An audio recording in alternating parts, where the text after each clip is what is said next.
Will, let's move on to the next axiom that really caught my attention. You wrote, is this year 3 of startup nuclear winter? Yes and no. From a funding standpoint, this has been the slowest period of funding for most founders. There are outliers. It's been brutal. I can corroborate that. Our founders can as well. But from a cost and resources standpoint, it's like Christmas. It's never been easier to find a team, reduce costs, AI, etc., or build an audience with countless marketing tools. Incidentally, it's reducing the need for funding. What's been your experience? Will, nuclear winter, how did you write this? Where did it come from? What were you thinking? It was funny about this is I had folks responding to me, like DMing me and stuff, not just like publicly. And they said, what you're saying is probably true. But if it is true, they said, why aren't there like 100 times more startups? Good question. And I'm like, that's a good point. Like right now with AI and marketing tools, and how about this? Less competition. We should see an explosion of startups. You know what we see an explosion of? Startups that are making AI for other people. Right. In other words, instead of people mining more gold, we're getting more people selling pickaxes, right? So go mine the gold, right? It's like Good Bitcoin point. all over again. And so I thought a lot about this, and I thought like, okay, why is that? Well, funding has dried up. Now, I just saw some numbers. I shared some of them with you, a couple different things. Funding pre and post COVID. For folks that aren't super familiar with some of this stuff, like in 2021, it was like the biggest boom time of startup investing like ever, or at least any time, recently. Crazy that was it, right? Yep. Your time to have like a boom time, but it was. Funding grew on trees back then. It was crazy. Funding in 30 days. Yeah. And it was over. It plummeted. But even having plummeted, we're kind of back to where it was before. Anyway, what's interesting about that is if you talk about the vibe of it, like Ed, what you and I deal with all day talking to thousands of founders, it's really hard to find funding right now. Totally. Right? That's what I mean by the nuclear winter. In the place you see it the most, as far as like the biggest splashes, are the people who took big checks back in 2021 at big valuations. Not their fault. It looked good at the time, right? Weather was clear at the time. And now we're doing down rounds or worse in order to stay alive. I think that's interesting because you have a negative pressure funding environment where things are actually negative, not just, growing. And at the same time, you have more opportunities than you've ever had. I don't understand how these two things are coexisting. What do you think? It's a strange situation. I can totally support everything that you said. On one side, we see funding's dried up, capital's expensive, the markets just aren't responding, we're not getting IPOs, like no one's excited about startups. There's a flight to quality. So what we mean is investors are going to go, they're going to look for more traction, they're going to look for more meaningful ideas. Yet, I hear from investors, Will, they complain that there's not enough good startups out there to get funded because it's all one-trick ponies. Like you said, AI sucking all the oxygen up in the room. It's interesting to me because with AI, which has so many tentacles, it can be so many things. Like when crypto was a thing, crypto had very few use cases. And when you went past essentially the financial use cases and everybody tried to like blockchain everything, none of it made sense, right? So like it just happened to happen at a time when capital was going bananas. So I think that the two of those things kind of just happened to coincide. AI should have 100x the investment and interest and activity that, say, crypto did, but it just happens to be coming at a weird economic time. It's almost like the value of AI in the timing of funding and capital markets, inflation, et cetera, just missed each other. It's crazy to me. I saw a stat out there, Will, that 28% of checks and deals were going to AI, and that's staggering.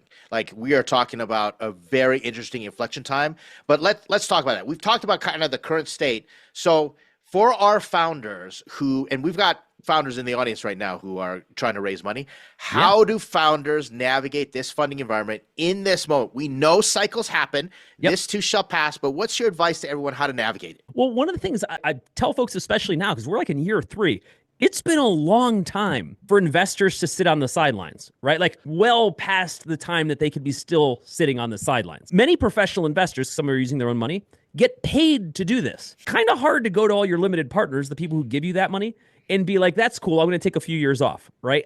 And that's not what they're trying to do, right? They're not looking for a break, okay? What they're saying is, and I've talked to many of them, I just don't see a lot of good deals. Now, here's what's interesting. Theoretically, if that's the case, then from a startup standpoint, you have fewer competition, other startups that you're competing with. It doesn't feel like that exactly, but it's probably true. It's interesting for us, Ed, because we have such a huge purview of all the startup activity that's happening out there, because we have so many people on the site, I can tell you without question, because we see it in the front lines, things are way slower than they were a few years ago. However, the difference is, again, you have fewer competitors. There's fewer checks, but there's also a lot fewer competitors. Most of the folks are licking their wounds from the last round. And because there hasn't been a lot of money flowing, which gets people greedy and envious, you don't see as many founders coming into the market. That's the trickle effect you talk about in your post, Will, is because things have slowed down. There's a tech session, lots of layoffs. You've got engineers floating out there looking for co-founders willing to work on ideas. You've got all these tools. Like, because of the byproduct of what we're experiencing, it's so much easier to get the infrastructure to go and be a founder. You know, it's interesting you should say that about the talent. Okay. So let's rewind back 2021. Saying I am an engineer or I know an engineer was just money falls out of the sky. You don't even know where it's coming from. Somebody had it and they had to have engineer, right? Do you know that the top category right now for unemployment are engineers? Yeah. Oh, yeah. Right. Like 25%. It's way up there. Now, part of that is more of a demand problem than an oversupply problem per se, right? Like when everybody was getting funding and the answer with every check was hire more engineers. And even if you weren't a funded company, like the equivalent of Facebook, Microsoft, meaning you were just a profitable company, and you were now competing with startups that said everything is engineers, then you gobbled up all the engineers and everybody was in an engineer talent war, right? AI comes along and it's like, we kind of don't need you. And then the money all dries up and it's like, hey, maybe we don't need 400 engineers to build a mobile app. And all of a sudden, you got a lot of engineers looking for stuff to do. You have engineers for the first time in, 20 years are worried about their jobs. Yeah, well, the engineer has become the blue collar worker that worries about their jobs in the economic times. Factory worker, right? Yeah, exactly. It's crazy insane. And we get them. Like, we get a lot of dev shops. Engineers go out and say, I'm going to do a dev shop, right? And it's like a race to the bottom right there. But also, true to form, we have a lot of engineers come out and they go, hey, maybe I should do my own thing. And they start getting creative. And I've met some pretty cool ex-engineers. They're ex-employed, working on some pretty fantastic startups, Will. You bet. And it's awesome because you can build your own stuff, right? Whereas before, making that leap had a little more risk to it because the market was so frothy, right? It's like, I could maybe get paid for this mobile app, or I could go to Google and make $400,000, right? I'm 25 years old, right? Like that's very different math than what you see in the market right now. And what's worse, I hate to kind of say this because it's not a prediction I want to come true. I don't think those glory days are coming back. If you're any engineer worth their salt, there's no way you could make that prediction either with what's happening with AI right now. Yeah, you're going to have to adapt. But let me submit to you, talk about what I'm advising founders, because it goes right to this. Will, you and I both agree, when it comes to development, anybody can build anything. Like, the tools are getting easier out there. Will, literally, I use one of those AI agents to do code. It's not even a no-code platform. It's a full code, but you have an AI do it for you conversationally. And I built a prototype over the holidays. It was How cool is that? It was insane. Like, something I'd pay $50,000 for back in the day. I built it. It was nuts. So anybody can develop anything. Unless you're in AI and you're building the next clone or competitor, which is going to require heavy amounts of work, brain power, all that stuff. But anybody else can develop. So I think the battle, Will, is distribution. It's now, okay, the tools are getting easier to develop, but can you get traction? Can you get initial customers? Can you show market demand? I think that's where founders need to focus on right now. I think marketing customer acquisition has become geometrically complex because all of the platforms have fragmented over and over and over again. And the tried and true ones like SEO have now been upended, right? With something like AI. Like, I don't even use Google anymore. I use ChatGPT. Well, that's a pretty big problem for every single company that relies on Google, not just Google, but all the people that rely on that traffic, right? And so these kinds of changes have made marketing by far the number one draft pick as far as who you're looking for on your team. And that's what investors, let's translate that.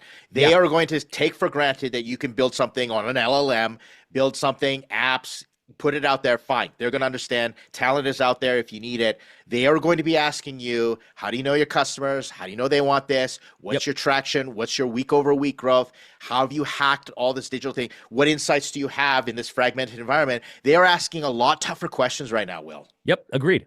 As they should. And you know what? We've been through enough of these turns in our long and storied career as founders that we've watched these things change, right? And they're always for the better. It's always painful but healthy. All right. Well, you heard it here first, everyone. Feel free to add in your questions, but this funding environment is really unique, and I think that founders can do themselves a service by just paying attention to the macroeconomics, what's going on, watch the trends, it goes in cycles, and have conversations with us about it.